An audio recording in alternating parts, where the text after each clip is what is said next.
Ya, pelan-pelan. Surga itu ada 8 pintunya. Dan 8 jenisnya. Saya ulangi ya. Ada 8 pintunya, 8 jenisnya.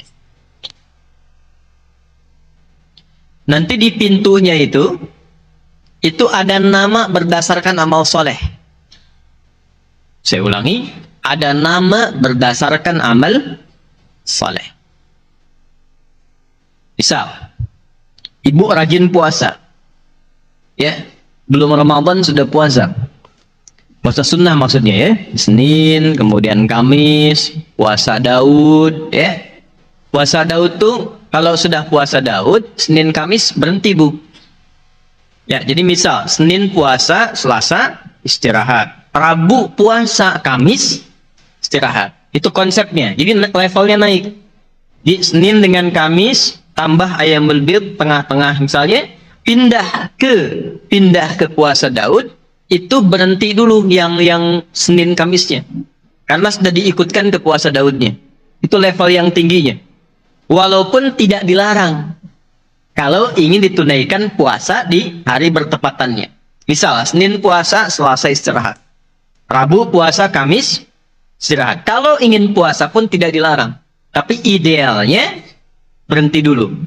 Lalu lanjutkan supaya siklus puasa Daudnya teratur. Dan yang disebut puasa Daud yang sunnah itu cuma puasa yang lekat dengan Nabi Daud. Jadi tidak ada di syariat kita sholat Daud misalnya. Ya, subuh sholat duhur tidak, asar sholat maghrib tidak. Jadi cuma puasa Daud. Baik ya. Nah, ibu rajin puasa. Sebelum Ramadan sudah berlatih puasa. Itu ketika pulang oleh Allah dikhususkan satu nama pintunya khusus untuk amalannya. Namanya Ar-Rayyan. Apa namanya? Ar-Rayyan. Baik. Lis-sha'imi babun fil jannati yuqal Rayyan atau kama qala Rasulullah sallallahu alaihi wasallam. Bagi orang yang rajin puasa, itu ada pintu khusus saat kembali kepada Allah di surganya namanya Ar-Rayyan. La yadkhuluhu illa shaimun. Gak akan pernah masuk lewat pintu itu kecuali yang biasa rajin puasa. Nanti pintunya manggil. Ada penjaganya malaikat. Aina shaimun, aina shaimun. Mana yang biasa puasa, mana yang biasa puasa. Nah, kalau yang nggak bisa ngaku-ngaku, Bu.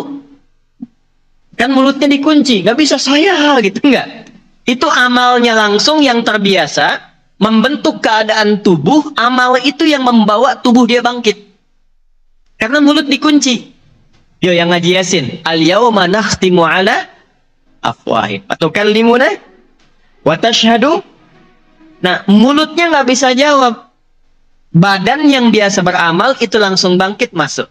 Fa idza dakhaluhu ughliqa. Kalau sudah masuk tutup rapat. Nanti ada pintu namanya pintu tahajud, babut tahajud. Gak akan masuk lewat situ kecuali yang rajin tahajud. Ada pintu namanya babul sedekah. Pintu sedekah. Gak masuk lewat situ kecuali yang rajin sedekah. Nanti ini jumlahnya ada 8, berurutlah dari 8 amal soleh. 8 nama pintu surga berdasarkan keterangan Nabi Sallallahu Alaihi Wasallam. Tertingginya nanti disebut dengan Firdaus, tengah-tengahnya yang indah disebut dengan Aden. Jadi surga itu nanti ada Darussalam, Jannatun Naim, tengah-tengahnya ada surga Aden, itu tamannya yang paling indah. Tertingginya surga Firdaus. Nah, ada orang yang serombongan tadi, kembali ke awal, itu diperintahkan oleh Allah masuknya lewat taman yang dulu yang tengah-tengah, sehingga kelihatan semua keindahan surganya. Lalu diminta dia naik masuk lewat surga itu, mengelilingi semua surga ke setiap pintu surga. Dan dahsyatnya diperintahkan malaikat semua untuk berbaris di setiap pintu surga, memberikan selamat kepada golongan ini karena berhasil menunaikan amal saat di dunia dan mendapati kenikmatan yang tadi diberikan. Itulah di Quran surah ke-13 ayat 23 sampai 24. Yuk kita baca. Jannatu 'adni yadkhulunaha. Ada ayatnya? Baik. Ada satu rombongan di antara hamba Allah yang masuk surga lewat surga Aden. Keindahan tamannya. Pelan-pelan ya. Nanti saya berikan rahasianya. Jadi di antara kita saja ya. Kenapa harus dibalas dengan taman yang indah dulu? Ada sekelompok manusia, hamba Allah, itu lelahnya, capeknya, pengorbanannya, pikirannya, tenaganya saat dia di dunia itu dibalas oleh Allah, dihilangkan semua, masuk lewat yang paling indah dulu, lihat taman. Ibu kalau sedang capek, lelah dengan suami, dengan keluarga, akhir pekan biasanya kemana? Rekreasi kan? Ya kan? Rekreasi itu untuk apa? Melepas penat, melepas lelah. Terkadang kan ada yang olahraga, ke taman, jalan, dan sebagainya. Itu prinsipnya. Jadi ada orang yang penat, capek, lelah saat di dunia, karena punya amal saleh, dan dia berusaha untuk mendapat ridha Allah, cari bekal untuk pulang. Itu ketika pulang, dihilangkan oleh Allah semua penat, lelahnya, baru lihat saja sudah lupa dengan semua capeknya. Saking indahnya. Ya, makanya disebutnya Aden. Dan sering diambil jadi nama-nama kekinian. Ya, ada yang namanya Aden, Eden, kan? Eden Hazard ya, pemain bola itu kan, yang Chelsea kalau nggak salah pindah ya. Sekarang di Arab betul. Saya nggak pernah nonton Bu, tapi saya hafal. Ya. Masuk lewat situ, perhatikan kalimatnya.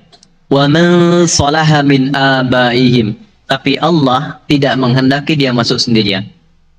Gandeng ayah ibumu yang saleh. Pelan-pelan ya. Wa azwajihim, gandeng pasanganmu yang saat di dunia itu kompak menyiapkan itu. Ini poinnya. Wa dzurriyyatihim, dan keluarga keturunan besar mereka di belakang. Ikut semua. Plus dzurriyah itu bisa diartikan keturunan sampai dengan ke bawah, bisa nanti cabangnya yang teman-teman kumpul tadi itu. Belum selesai. Wal malaikatu yadkhuluna 'alaihim min kulli bab, dan diperintahkan malaikat itu berbaris di setiap pintu surga menyambut rombongan parade ini masuk.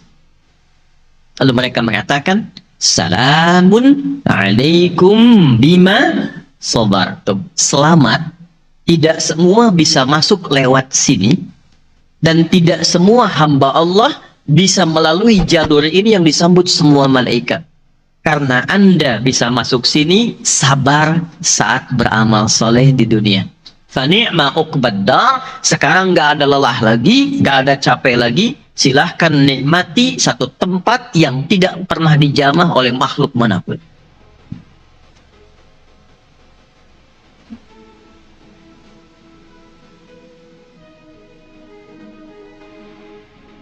Ini nggak apa-apa, biar aja ya, apa.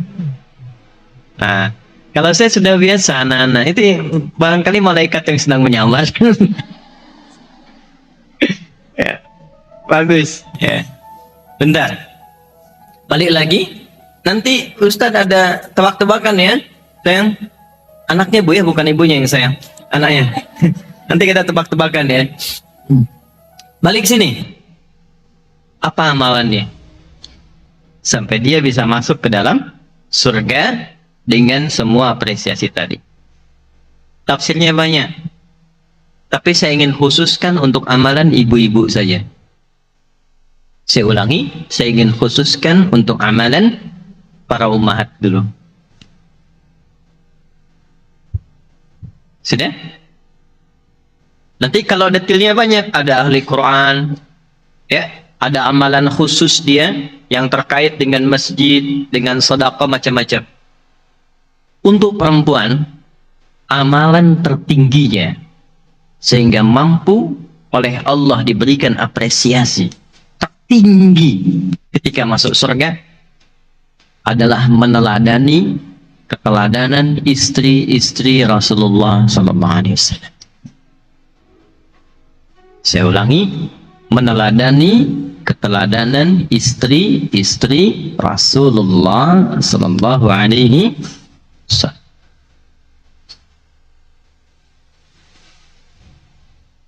Nah, jadi saat tema ini dituliskan dan disebarkan, bukan sekedar mengajak ibu untuk belajar, tapi visi besarnya diharapkan ini bisa menjadi kurikulum yang setelah pengajian ini diikuti, diteladani, dengan harapan saat pulang kita mendapatkan apa yang Allah janjikan lewat Quran tadi. Jelas ya?